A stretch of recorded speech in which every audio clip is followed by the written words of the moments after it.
Good afternoon mga ka-wirings na tay tubulon nga Ho transit mixer. Kay kini siya mga ka-wirings, wala siya hangin mogawas padong sa iyang dashboard o sa iyang horn. So ato pangitaon ug asa siya nasangit mga ka-wirings na problema.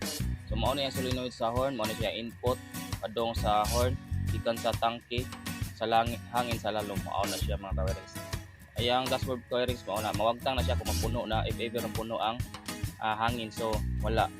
So mao to mga ka-wirings, hinanglan nato sa bayan ang linya sa hangin kung asa gyud ni siya nasangit.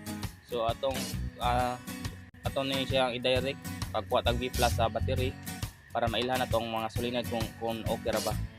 So mo ni atong mga ka-wirings ato nang ibutang ang V+ nga direct para matest nato ang mga solenoid valve sa ilalom sa yang mga supply sa ilalom. Ato i-test kung asa dapit na solenoid. So naanta mga ka-wirings dito sa lalom, ato nang i-try og test tulo ni ka solenoid valve mga ka-wirings. Mining isa sa shut off valve. So atong pangitaon ning duha kung asa ni siya. So, karon mga ka-wirings atong i-test kay wa magid siya mo lapos nga hangin padung sa dashboard o sa ayang air horn. So wala gid siya mga ka-wirings, sa puno ang tangke sa main tank sa lalom.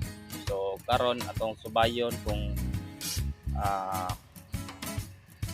naunsa ni siya mga ka-wirings, kung ano ni siya hindi makuan, di way supply sa hangin o okay ra mga ka-wirings ang iyang mga solenoid na aray kuan supply open pero di gyapon malusot ang hangin. So ang problema walay input nga hangin nga mosuod sa iyang mga solenoid valve. So atong buhaton ani, atong subayon ang kanimo na siya linya padong sa mga solenoid gikan siya sa tangke nga hose.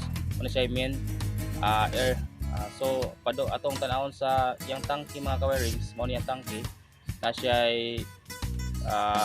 check valve diri, governor atong i-check.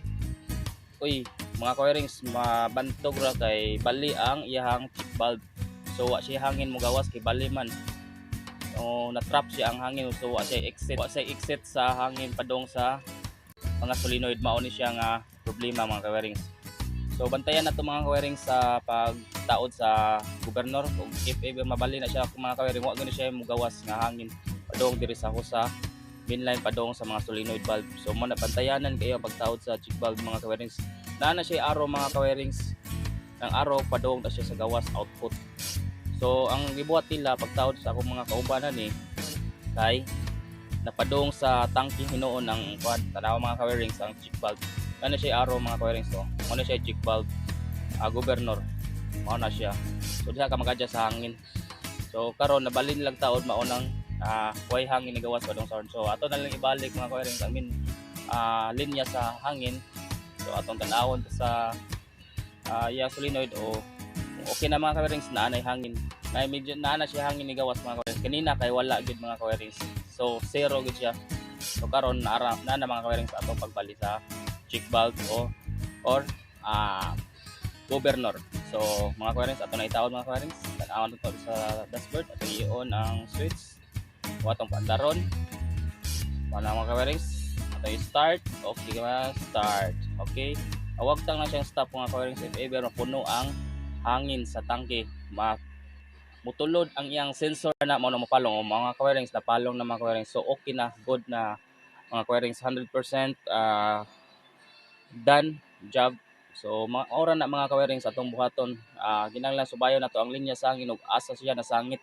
So mao na akong mga tips ni mga ka-wirings, dili na to tanaw na to ang pagtaod sa check valve sa governor kung dili ba